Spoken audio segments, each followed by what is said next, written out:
can't breathe. Stop, he said out loud. Get a hold of yourself. He opened his mouth and filled his lungs, felt his head swim with the intake of oxygen. He could breathe just fine. He looked around his room.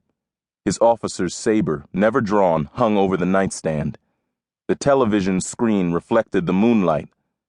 Julie reached for his side of the bed, snagging a pillow in his absence.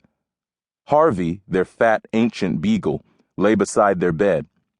He lifted his head drowsily at the sight of his master awake and thumped his tail happily against the floor briefly before putting his head back down.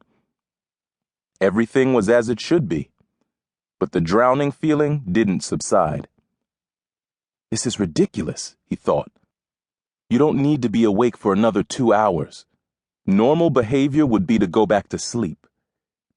He would act normal until he felt normal.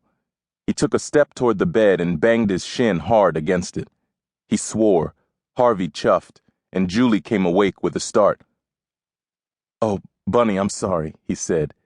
"It's okay," she said, rubbing her eyes. "Are you all right?" "Yeah, I'm fine. I had a bad dream, and I think I might have come down with something. I don't feel right." "Did you go to the bathroom? You know how sometimes—" "No, Bunny, it's not that." "How bad is it? Do you need me to—" No, sweetie. I'll just talk to the doc tomorrow." Julie flopped back down on the pillows and extended her arms. "Well, come to bed then. Bunny needs snuggling." Bookbinder smiled. She had put on a few pounds. She talked incessantly about his bowel movements. But Bunny needed snuggling, and he loved Bunny very, very much. He nuzzled her neck and kissed her earlobes. She grunted affirmatively and drifted back to sleep in his arms. But the tide stayed with him, and he drowned, wide awake, until the alarm went off. Kelly and Sarah squabbled over breakfast like only sisters could. Harvey sat expectantly beside the table, vigilant for dropped crumbs. Kelly's dark ringlets bounced in frustration as she pointed at her younger sister. "Dad, Sarah finished the good cereal."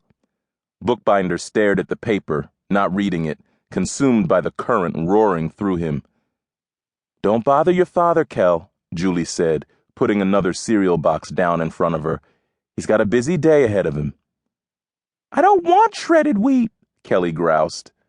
Bookbinder put down the paper and hugged his daughter, who leaned away, wrinkling her nose.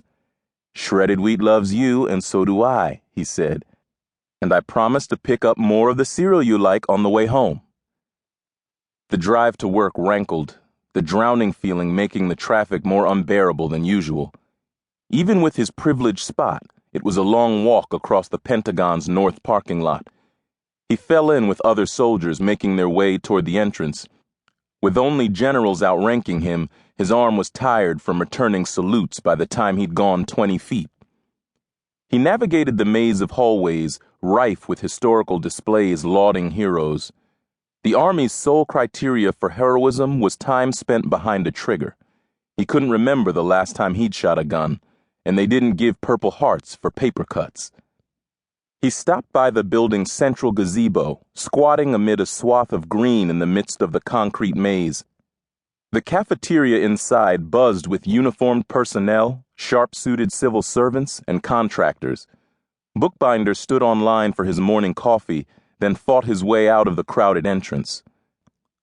"By your leave, sir," said a Navy lieutenant.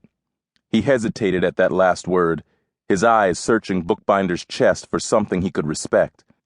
No combat infantryman's pin, no expeditionary medals, no jump wings. Bookbinder was a high-ranking administrator, and his record screamed it from his uniform. There were soldiers and there were soldiers, and it was clear which category this lieutenant felt he fell into. Bookbinder read the lieutenant's record on his ribbon rack.